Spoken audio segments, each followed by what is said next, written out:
Hello and welcome back to another episode of You Want to Do What with Dan and Julie. Today we've got Rupert on, who is the MD of a digital first video marketing company. Hi Rupert. Hello, how you doing? Good, thank you. How are you?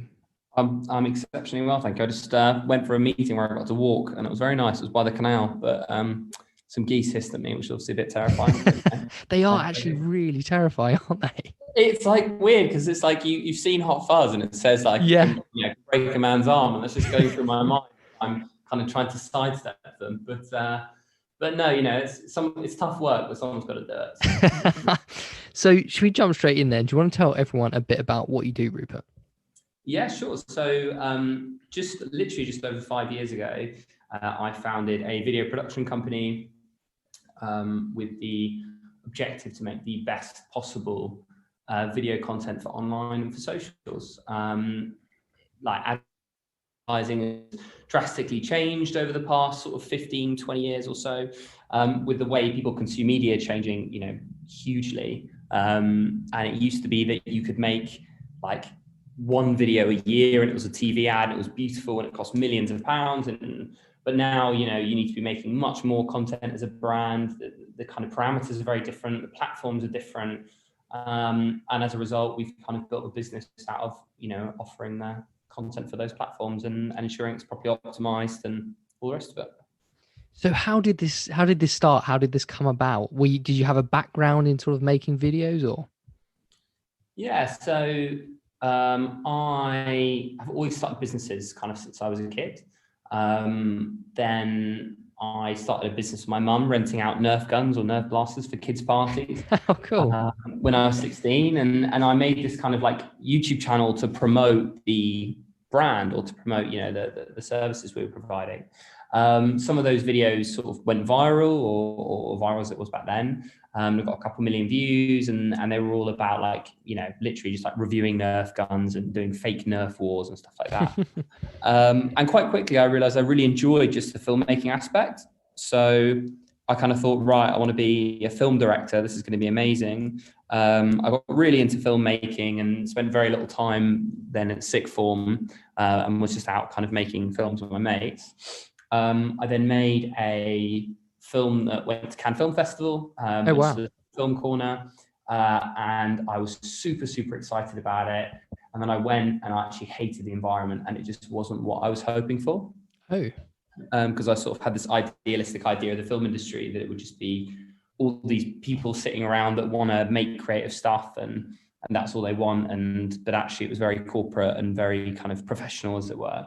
And very finance driven. So then I made a documentary where I longboarded across America from LA to New York with some friends, and I finished that, and I was like, this is unbelievable.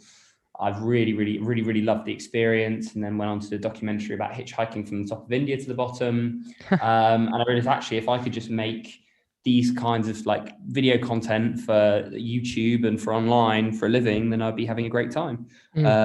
So then I kind of decided to start a company off the back of that, to try and provide the best video for digital possible.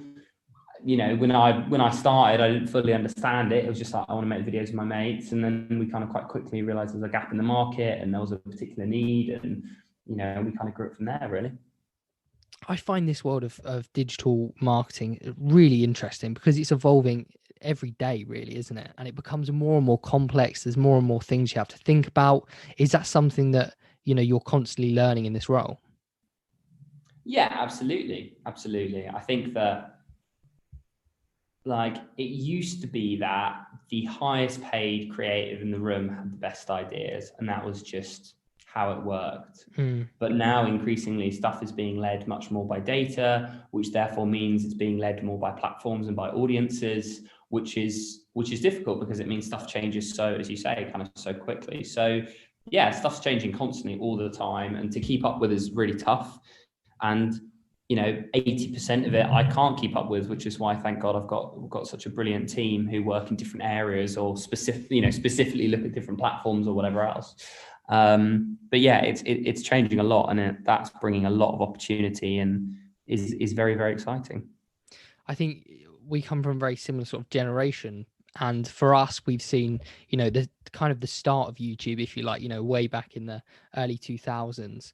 And now digital video, you've got all these social medias with their own sort of video platforms. It's just exploded, hasn't it? It is a whole industry within itself.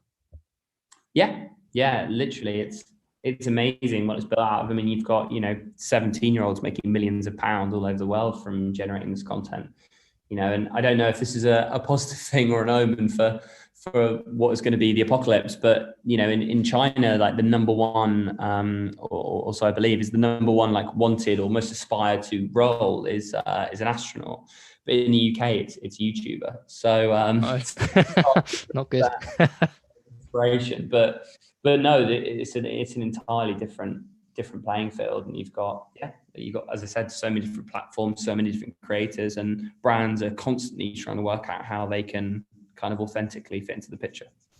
So for someone thinking about getting into the digital marketing space and specifically creating digital first video content, is there anything you'd recommend maybe studying at university, or is this something you can do by learning online or any other ways? Yeah, certainly. So I personally didn't go to university, and I am personally, not the biggest fan of it. So I think I'm the worst person to speak to in that aspect, as I'm a little biased. But I think that for me, this industry is all about portfolio. For me, when we're hiring new people, I don't care about what degree you got or where you got it from or whatever else. I really just want to see what you've made. And to an extent, it doesn't matter, who you are or, what you've done previously. I don't care if you've been in, in industry for 15 years, but your show reel and portfolio is terrible, then we wouldn't be interested. But if you're, 17 years old, 18 years old, and you've just been making stuff at school for the past 2 years, and it's all, really interesting and really well made, and you can see that, development, then that's really exciting. So I think I think it kind of varies from person to person, but I'd certainly say, like, get out and make stuff, make fake spec ads, make short films, if you want to get into content creation, then the simplest way is to just make really good content. And we've got a couple of people here at the company that have done stuff like that. We had a girl here called Tiffany. She's an absolutely brilliant creative. And she, as she was kind of graduating from university, she lives in Hong Kong, made a pitch video for us to try and show why she should,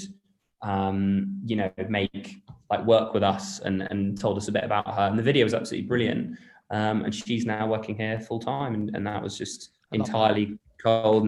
But if that had just been an email with a CV in it, I don't think she would have had, a chance. But her work is brilliant, and it was really obvious from that. And that's a couple of people have done that. I think we've had 3 or 4 people join the business from just making video content for us and sending us some other stuff. And that's how they've joined. And they've been people straight out of university, or they dropped out of university. So yeah.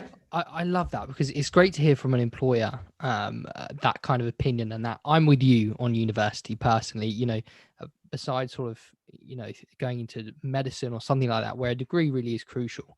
I think there is so many better ways you can sort of learn or show your skill set than going to university and just simply putting it on a CV, because you don't really stand out anymore. Everybody does that. We talk on here a load about what you can do to go the extra mile and how to stand out, and that is such a good example of that.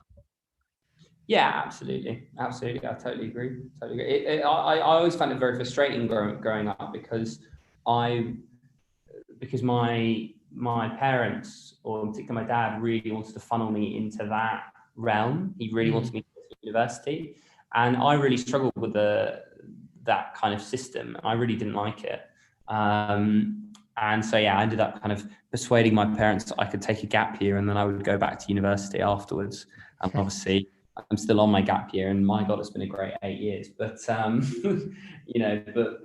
but yeah, I think that it's a real shame, because I think that the way it's sold to young people is entirely unfair, unless it's obviously, as we said, something that's very academic based, or if people need it to sort of, have a good time and build their confidence and work out what they really want to do.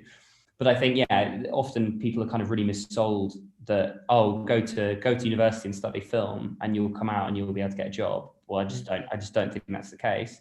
And second of all, I've actually weirdly seen friends of mine, and I know that there are both sides to this, and as I said, I'm very biased because I'm generally against it, but I've seen really good, talented friends of mine lose a lot of confidence because for some people, they go into a room of other people that do the same thing as them, and it really inspires them and it gets them really excited. But for other people, you take 50 filmmakers from around the country, all of which were at their respective schools and all of which were known for being filmmakers and were very excited about it. It felt very unique. And you put them all together, and sometimes it actually, I think, erodes people's confidence and makes them feel more insecure maybe about their work or what they should be doing or how to conform to that kind of where else the art is going. Yeah, that's a great point. Yeah, you don't really think about that, but that is very true, actually. Yeah, I think it really depends on the person. Some people thrive in that environment and they love walking into a room and seeing a load of people that do what they do, and it really excites them. And yeah, I think some people find it really difficult not to compare themselves and not to have their sort of confidence knocked, because you're taking what makes somebody special and you're putting them in a room full of people that are the same. And then some people think, oh, well, maybe I'm not special. So yeah. So for anyone listening to this, that wants to get into content creation or anything very similar to what you do, what are 3 tips or 3 things they can work on skill set wise to make themselves stand out? Sure. So I think one would certainly be working out number one where it is you want to go and what kind of company you want to go into. This wouldn't be a tip. This would be my sort of preface for it, because I think that a lot of young people think that by making themselves as universally interesting as possible, they're so worried about closing off options that they make themselves kind of disinteresting to almost everyone or every potential employer. So I think work out the kind of company, if you can, or just pick one, the kind of company you want to work at, the kind of stuff they're already making, and try and understand them and align yourselves with that. So first of all, yeah, it's like industry research, go away and watch videos and read articles and such about the industry so you can understand, if you're going to one agency, who are their competitors, what kind of clients are they servicing, what kind of stuff are they making, what might they require you to do. So I think that would be step one. Step two is then building a portfolio of work that supports that. So if you're going to work at a agency that makes social media adverts, or you want to be a designer at a company that design band posters or whatever, if you go to them with a portfolio of work that reflects what they're making already, the odds are they're going to be a lot more impressed than if you go to a company that makes ads with a load of wedding videos. So that's like a big thing, I'd say. And then, yeah, the final thing, I don't really know. That's okay. We can go with 2. So I'm really interested in, you created these amazing videos and those trips sound amazing. You go the American one and the Indian one. I mean, that must have been amazing. But how did you go from creating these videos and coming up with this content to then going, right, I'm now going to go and approach brands and big brands, some of the people you work for are incredible, and sort of pitching to them, I'm going to make your content for you? Yeah, so I think I got a bit of a head start because I had some of those projects were sponsored by brands, and I spent when I was in the America film, I would spend days just on the phone where I would ring an adventure company. I would ask to speak to the sales team because it was easy to put through to the sales team. And I would say to the sales team, I'm really sorry, I was actually meant to be put through to the marketing team. I would get put through to the marketing manager. And the sales team seemed to love wasting marketing team's time, so it wasn't a problem at all. And then I would get on the phone with them, try and pitch them this project and what I was trying to do and how they could sponsor it and such. And I did that for a lot. So I spent quite a lot of time speaking to brands. And I suppose it's literally just trying to get yourself out there. It's going to networking events, it's cold calling people, it's cold emailing people, it's trying to make friends with people, it's trying to get people to introduce you to other people, and it just takes a lot. Any kind of communities you can tap into or that you're currently a part of that you can kind of maximize. And unfortunately, it's kind of demoralizing at times, but it is just honestly a numbers game, sales. It's, once you'll learn about refining your pitch and all the rest of it. But yeah, in terms of starting an agency, it's just going out there, speaking to as many people as you can, and realizing that as much as you might annoy people will find you at least mildly amusing. You're young, you have relatively no idea what you're doing, and you're just coming up with these big ideas. And I think people found that either kind of exciting and they wanted to work with me, or kind of vaguely endearing and would be relatively polite to me. So, like, oh, this guy doesn't know what he's doing, but God, he's got heart. Look at him go, trying to talk to us. No, I'll go back to my job.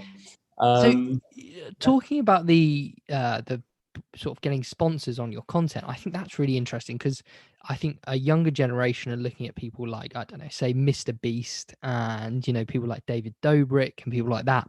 That is their entire model. Correct me if I'm wrong, but they go to companies, they say, look, we're going to create this piece of content that's going to go viral. We need you to sponsor it. Yeah, absolutely. But I think in their instance, it's less about, in terms of the pitch, it's less about the quality of the content for the brand, and it's more about access to the audience.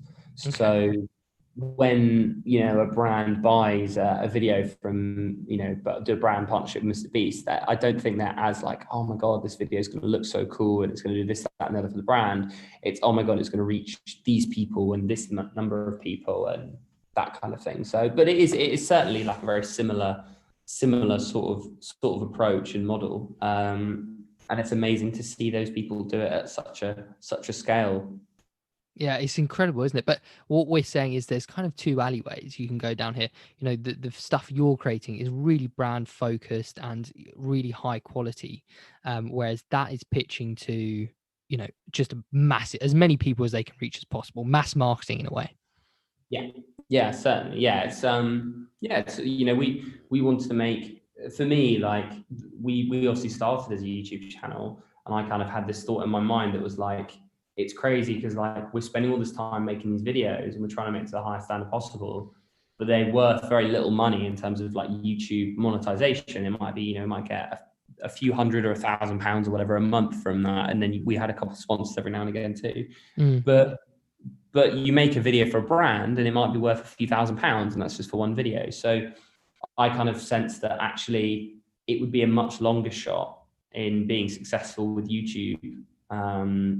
And it's going to be much, much more challenging. And I kind of felt actually that we would be more likely to be successful and more likely to make more revenue if we just kind of pitch directly to brands and make content. But they're certainly both kind of, awesome avenues. I would love to do. I would have a great time doing either, to be honest.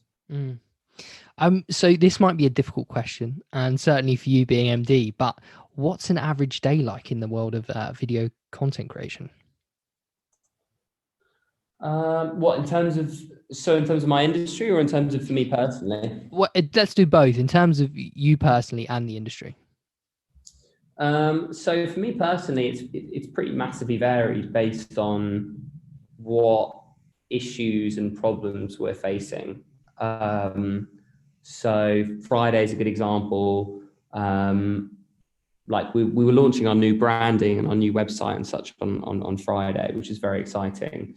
So I ended up being in the office really, really late Thursday night till the early hours or whatever to get all of that finished and sent off. I was then at the office early Friday morning because we had a film shoot, filming on a fake tube carriage for a vitamin brand.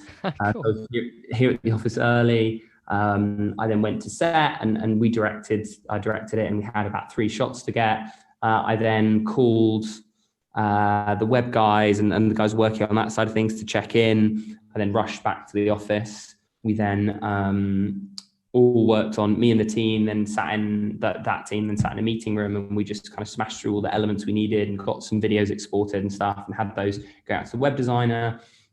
We then had a lunch and learn, or like an education session for the team on digital advertising, on social ads, from somebody from Google, and they came into the office for the afternoon for a couple of hours. The website went live during that call, and then then at the end of that, we then announced it to the team and showed them, and we had some drinks and kind of went through the new branding and said thank yous to the team and looked through some of the key work that had been done and congratulated them for that. And then got really drunk in the office and then went home. So that was a pretty hectic 24 hours. And within that, I was speaking to clients or speak to other members of the team about stuff or signing stuff off in terms of creative. And that's about the busiest time I've had in a long time. But sometimes it's quite, it can be a little bit calmer. My time might be working with clients. It would be going out to shoots. It might be selling. We just moved into a new office, so we've been doing a lot of work for that. So yeah, but Very hectic.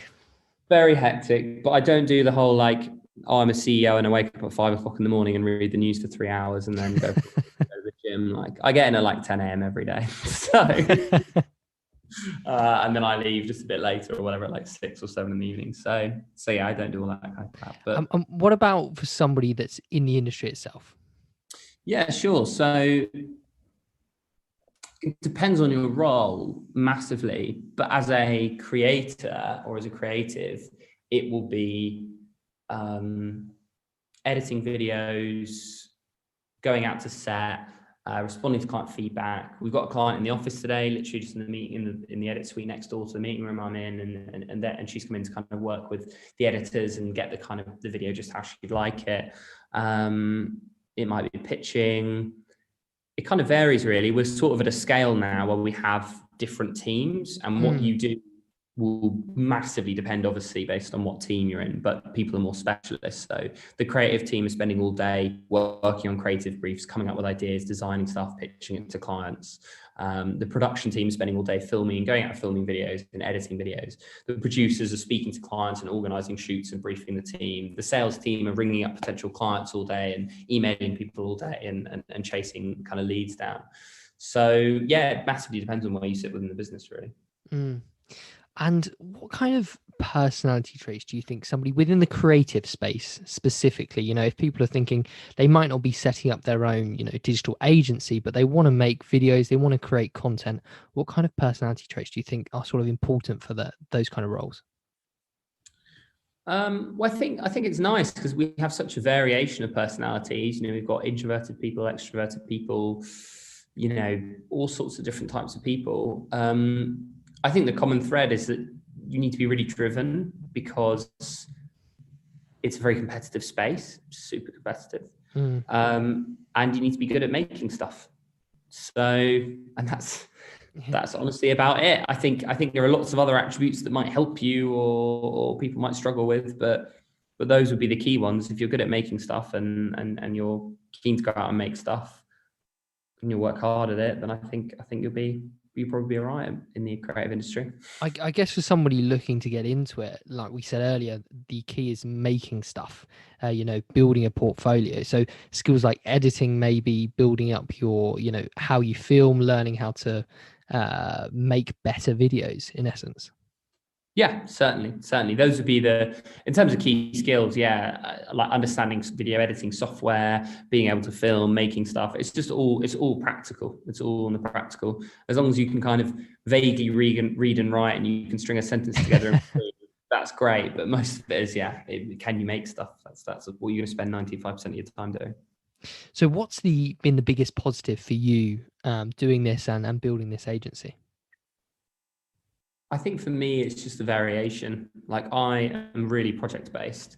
So I get really excited about doing something, overseeing it, working on it, getting it finished. So, building this new office and working with the team and builders and, coming in on the weekends and painting it and screwing stuff together and building a studio, that's all super exciting to me, or working on a particular project or getting to travel or I'm just super project, getting this new website and all the new branding and new advertising done. So for me, I'm a very project-based person and I just really enjoy the variation on kind of getting involved with different people and problem solving and going at it. And I think that's it really. I think I really, really love working with the team I do. And I love that I get a lot of autonomy, but I think the thing that really, really drives me is just the randomness of it really. And on the flip side of that, what's something that's sort of less favorable about, this whole journey you've been on? I think that it is quite emotionally draining. I think that a business, I was saying this to someone the other day, but your own sort of personal issues that you might have, or your kind of mental health, or your vulnerabilities as a human being, they're very separate to your work, or you're able to keep them relatively separate, or however else that might be. But I think when you're a business owner and you're running something like this, anything that I do to avoid something, for instance, I don't like conflict. I just, that's one of my personal things. I'm just not a big fan of conflict. And it's, when I was particularly younger, I would just avoid it because I would rather just kind of get along with people. So just like human beings. I think that when you cater to that and you cater to your own issues, that creates a ripple effect, and then those come back and sort of bite you. And I think definitely on a lesser level that would happen as a team member, but as MD or founder of a business, you will definitely find that. So I think one of the most challenging things is sitting yourself down, really working out, like, what are you good at? What are you not good at? Where do you add value? Where should you stay out of things? What are the things that within yourself that you need to really work on? Because otherwise you're going to have other problems elsewhere.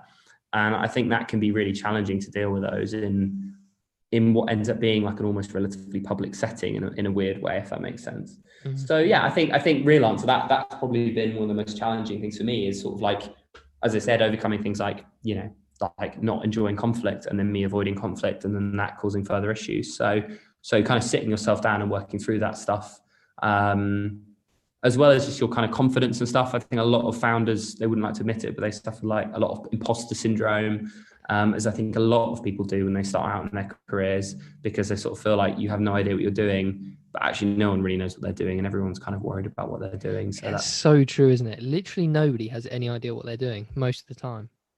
No, exactly. And even people on the top of their game, like, the stuff is changing so rapidly, you're always learning. So people that come to the table and kind of pretend like they've got all the answers, I wouldn't worry about those people, they just don't. So yeah. So I think, yeah, that kind of stuff can be really challenging, because nobody tells you about that or talks about that or teaches you how to, really deal with your mental health when you're younger. I think it's something we chat about a lot more, but now I think now, my upbringing, I was never had mental health kind of spoken to me about. So in the last kind of 5 years, it's become an issue. So yeah. And for you, what do you think the future of content creation is looking like? Because I guess if you look at the evolution of the platforms, it seems to be that attention span is getting shorter and shorter and shorter. We're even at the stage where we have TikTok, where if you don't catch people's attention within the 1 or 2 seconds, you lose a view. Yeah, certainly. So I just think it depends on the platform, the value, because as much as attention span might seem like it's getting shorter, it's also getting longer. Like sometimes people sit down on a Saturday and they'll watch their favorite series in 10 hours straight.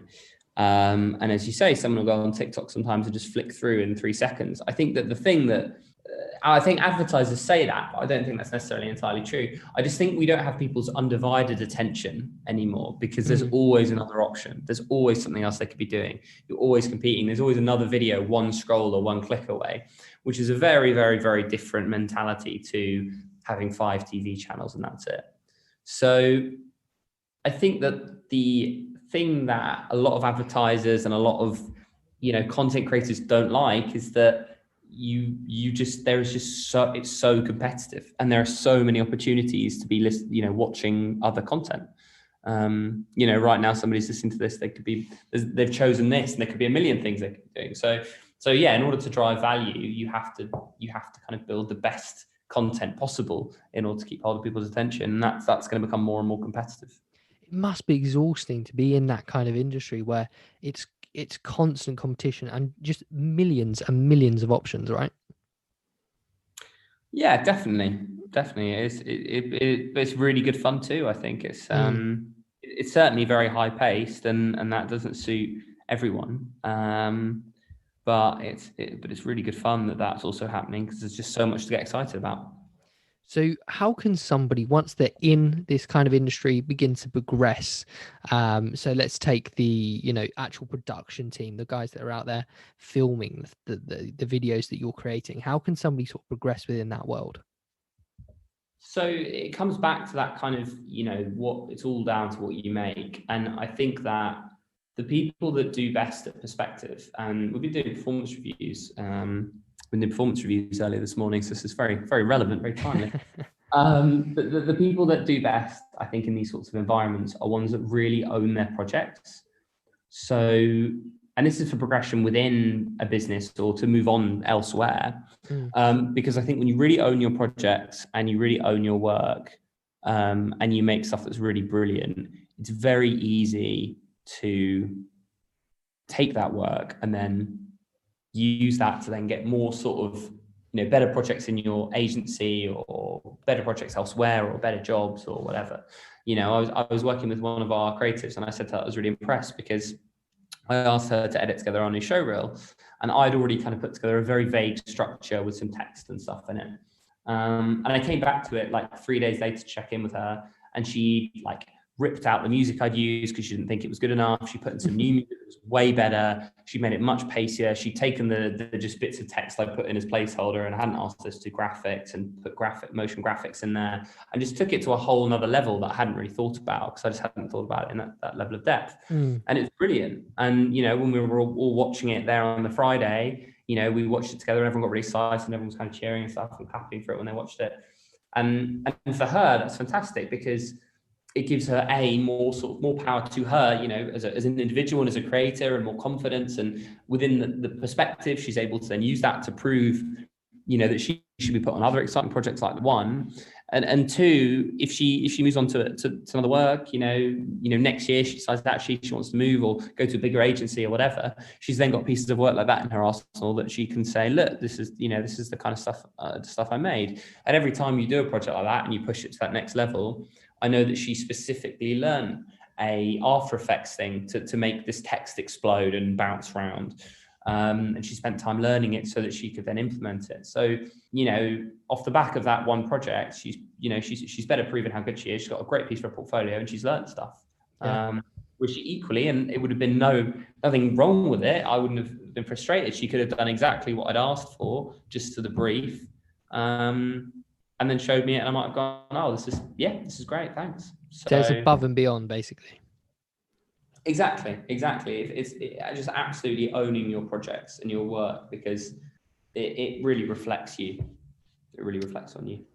And would you still go into this industry knowing everything you know now? Yeah, I think so. Yeah, really.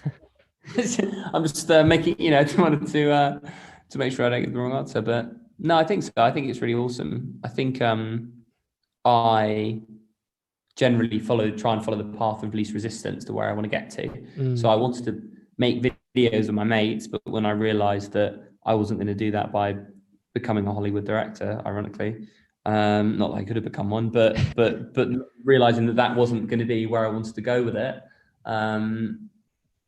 meant that I could switch up quite quickly. So no, I think I love what I do, and I really enjoy working in this industry. But I think that if you come into it, you could probably assess relatively quickly whether or not it's right for you. In which case, if it isn't, then I would look at switching to something that is right for you. Well, thank you so much for coming on, Rupert. And it's been really interesting to hear about Perspective Pictures and how you got into it. Awesome. Well, thank you very much for having me and listening to my ranting. I hope it's been somewhat helpful. Also, for anyone that is out there looking for a role, please, in video, you've got a great portfolio, please get in touch. We're always looking for new and exciting talent. And where can people find you? Instagram or your website or? Yeah, if you just go to our website, perspectivepictures.com, you'll see on there on the careers page, there's a careers@perspectivepictures.com email address. And even if there's not a role on there that sort of would suit you, send your stuff and send us some of the work you've done. And we'll take a look over it and keep it on file. And, that's how we find the human beings to do the work that we get in. Amazing. Thanks for coming on, Rupert. Thanks very much.